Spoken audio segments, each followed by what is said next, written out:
Good morning students. आप सब कैसे हैं? आशा है आपको जो मैंने सरल वाक्य पढ़ाया था वो आपको अच्छे से समझ में आ गया होगा। अगर कुछ समझ में ना आया हो तो जब स्कूल ओपन होगा तो आप उसे पूछिएगा। तो आज हम सब रचना के आधार पर वाक्य भेद के दूसरे वाक्य अर्थात संयुक्त वाक्य के बारे में जानेंगे। तो संयुक्त वाक्य को समझने के लिए आपको सबसे पहले संयुक्त का अर्थ समझना होगा। संयुक्त का अर्थ शायद आप में से बहुत सारे लोग जानते हो। संयुक्त का अर्थ होता है जुड़ा होना, अर्थात जहाँ पर दो या दो से अधिक वाक्य किसी समुच्चय बोधक अव्यय से जुड़े होते हैं, संयुक्त वाक्य कहलाते हैं। जैसे हमने सुबह से शाम तक बाजार की खाक छानी किंतु काम नहीं बना, या आप कुछ पिएंगे या आपके लिए मैं कुछ भोजन ले आऊं। इन वाक्यों को अगर आप ध्यान से सुनेंगे तो पता चलेगा कि ये किंतु या अथवा या आदि अवयवों से ये दोनों वाक्य जुड़े हैं। यदि इनके बीच के ये योजक शब्दों को हटा दिया जाए तो प्रत्येक वाक्य में दो दो स्वतंत्र वाक्य बन जाएंगे। इसीलिए योजकों की सहायता से जुड़े होने के कारण ही इन्हें संयुक्त वाक्य कहते हैं। इस तरह से संयुक्त वाक्य की परिभाषा हो जाती है कि जिन वाक्यों में दो या दो से अधिक स्वतंत्र उपवाक्य होते हैं वे स्वतंत्र संयुक्त वाक्य कहलाते हैं। जैसे राम बाजार गया और संतरे लाया। सेकंड, सच बोलो परंतु कटु सत्य न बोलो। हम सब दिल्ली घूमने गए और वहाँ 4 दिन रहे। अब आप देखेंगे कि इसमें सभी सेंटेंसेस बीच में कोई और से, परंतु से या और से जुड़ा हुआ है। अगर हम ये हटा देते हैं तो दो अलग अलग वाक्य हमें दिखाई देते हैं। जैसे राम बाजार गया, संतरे लाए, ये अपने आप में स्वतंत्र हैं। इनका प्रयोग अकेले भी हो सकता है। इसीलिए एक वाक्य में आने के कारण ये उपवाक्य कहलाते हैं, लेकिन इनका प्रयोग वाक्य में स्वतंत्र रूप से हो सकता है, इसीलिए इन्हें स्वतंत्र उपवाक्य भी कहा जाता है। उपवाक्य इन्हें वाक्य का अंग होने के कारण कहा जाता है। जब इनका प्रयोग अकेले होता है तब ये वाक्य कहलाते हैं, और जब ये किसी एक बड़े वाक्य के अंग बनकर आते हैं तब ये उपवाक्य कहलाते हैं। चलिए, अब आप सोच रहे होंगे कि स्वतंत्र उपवाक्य से क्या तात्पर्य है। तो स्वतंत्र उपवाक्य से तात्पर्य यही है कि इनका प्रयोग भाषा में अलग स्वतंत्र रूप से हो सकता है। और सबसे बड़ी बात, संयुक्त वाक्य में आगे चलकर आप मिश्र वाक्य में भी उपवाक्यों के बारे में पढ़ेंगे तो दोनों का अंतर आपको तब ठीक से समझ में आएगा। फिर भी मैं एक बार अभी बता देती हूँ कि संयुक्त वाक्य में जो उपवाक्य आते हैं वो समान स्तर के होते हैं। उन दोनों का संयुक्त वाक्य में आने वाले सभी उपवाक्य स्वतंत्र उपवाक्य होते हैं, समान स्तर के होते हैं, अर्थात इनका प्रयोग भाषा में स्वतंत्र रूप से हो सकता है। संयुक्त वाक्य में आने वाले जो उपवाक्य होते हैं ये समान स्तर के उपवाक्य होते हैं। न कोई उपवाक्य बड़ा होता है, न कोई उपवाक्य छोटा। इसीलिए संयुक्त वाक्यों को समानाधिकृत या समानाधिकरण उपवाक्य भी कहा जाता है। जैसे मोहन दिल्ली जाएगा और शीला यहीं रहेगी। माताजी बाजार गईं और बच्चों के लिए खिलौने लाई। आप यहाँ रह सकते हैं या आपका भाई रह सकता है।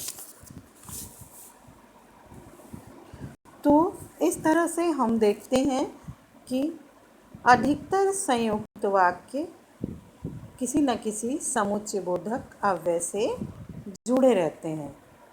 जैसे कुछ प्रमुख आप देख रहे हैं कि ऊपर में वाक्य 1 और से जुड़ा है, वाक्य 2 भी और से जुड़ा है, वाक्य 3 या से जुड़ा है, इस तो और कुछ और भी संयुक्त वाक्य में आने वाले प्रमुख समुच्चय बोधक अव्यय निम्नलिखित हैं, जैसे और, तथा, एवं, नहीं तो, अन्यथा, वरना, इसीलिए, सो, अतः, लेकिन, किंतु, मगर, परंतु, या, अथवा, या ना, चाहे, ना कि। लेकिन कभी कभी संयुक्त वाक्यों में वैसे तो अधिकतर समुच्चय बोधक अव्ययों का प्रयोग होता है, लेकिन कभी कभी इसमें इनका लोप भी कर दिया जाता है, जैसे रहने वाले रहेंगे, जाने वाले चले जाएंगे। आप देख रहे हैं इसमें और का लोप कर दिया गया है, सिर्फ कॉमा लगा दिया गया है, लेकिन अगर आप ध्यान से बोलेंगे तो आपको समझ आएगा कि इसमें और होना चाहिए था, बट और का लोप है। इसी तरह क्या सोचा था, क्या हो गया, इसमें पर का लोप है। काम किया है तो पैसा मांगूंगा ही, इसमें इसलिए का लोप है। तो ऐसे वाक्य कम आते हैं, लेकिन कभी कभी आ जाते हैं। तो आपको ये ध्यान रखना है कि अगर समान स्तर के वाक्य आते हैं और उसमें समुच्चय बोधक अव्यय का लोप भी होता है, तो भी उन्हें संयुक्त वाक्य में ही रखना है, जो मैं आपको स्क्रीन पर दिखा रही हूँ। वैसे आप सबके पास तो बुक भी है, आप उसमें और ठीक से देख सकते हैं। अब संयुक्त वाक्य अपनी रचना के आधार पर उनके कई भेद होते हैं। तो संयुक्त वाक्यों के 4 मुख्य भेद होते हैं: संयोजक संयुक्त वाक्य, विभाजक संयुक्त वाक्य, विरोधवाचक संयुक्त वाक्य और परिणामवाची संयुक्त वाक्य। सबसे पहले मैं आपको संयोजक संयुक्त वाक्य के बारे में बताऊंगी। संयोजक संयुक्त वाक्य जिन संयुक्त वाक्यों में उपवाक्य 2 या 2 से अधिक कार्य व्यापारों को जोड़ने या स्थितियों को जोड़ने का कार्य करते हैं, जैसे उसका नाम भी है संयोजक, तो उसे संयोजक संयुक्त वाक्य कहते हैं। जैसे मैं दिल्ली गया था और मेरी पत्नी आगरा। इसमें आप देख रहे हैं दोनों में जाने की क्रिया हो रही है, 2 वाक्य हैं और दोनों और नामक समुच्चय बोधक अव्यय से जुड़े हैं। इसी तरह दूसरा वाक्य है, यहाँ मैं बैठूँगा तथा उधर दूसरे लोग बैठेंगे। इसमें भी आप देख रहे हैं कि 2 एक ही तरह के वाक्य जुड़े हैं तथा से। इसके बाद तीसरा वाक्य है, आपके लिए खिचड़ी बनी है एवं मेरे लिए चावल। इसमें भी आप देख रहे हैं कि दोनों वाक्य एवं से जुड़े हैं, एक ही तरह की क्रियाएं, एक ही तरह का कार्य व्यापार हो रहा है, इसलिए इन्हें संयोजक संयुक्त वाक्य कहते हैं। संयुक्त वाक्य का दूसरा भेद है विभाजक संयुक्त वाक्य।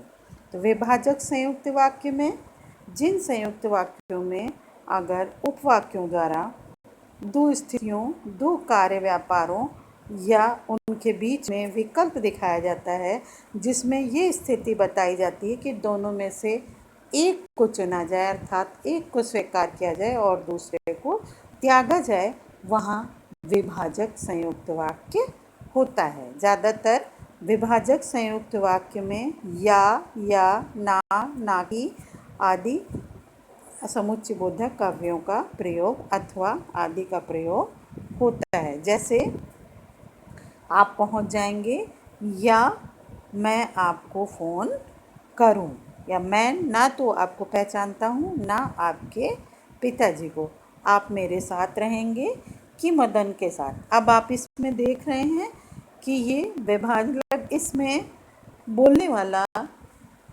सुनने वाले से एक विभाजन करने की बात कर रहा है कि आपके पास स्थिति से के अनुसार चुनने का विकल्प है कि आप ये चुनना चाहेंगे या ये। जैसे आप पहुंच जाएंगे, या मैं आपको फ़ोन करूं, मैंने आपको पहचानता हूं ना ही आपके पिताजी को। फिर तीसरा भेद है विरोधवाचक संयुक्त वाक्य।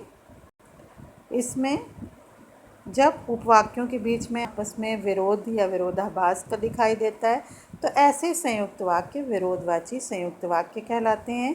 ये ज़्यादातर मगर, प्रायः लेकिन बल्कि आदि अवयवों से जुड़े रहते हैं। जैसे वह खेलने में तो अच्छा है मगर पढ़ाई नहीं करता। इसी तरह हम जाना नहीं चाहते थे लेकिन आपके पिताजी नहीं माने। तो इसमें आप देख रहे हैं कि दोनों वाक्य एक दूसरे का विरोध कर रहे हैं।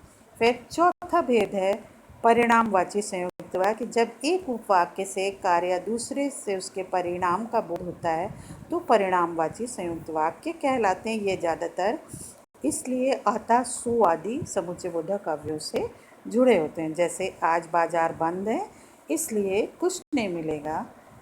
फिर वह आना नहीं चाहती थी सो झूठ बोलकर चले गए।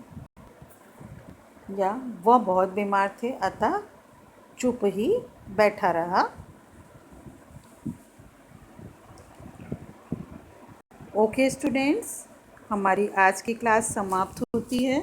मैं आपको इस वीडियो के साथ कुछ क्वेश्चन आंसर और एक्सरसाइज भी दे रही हूँ, उसे अलग से कॉपी बना करके कीजिएगा। नेक्स्ट क्लास में मैं आपको मिश्र वाक्य के बारे में पढ़ाऊँगी। अगर कुछ सभी समझ में ना आए तो उसे अलग से नोट कर लीजिएगा। जब हम स्कूल ओपन होगा, हम मिलेंगे, तो ये सारी बातें मैं आपको बताऊंगी। तब तक stay home and take care.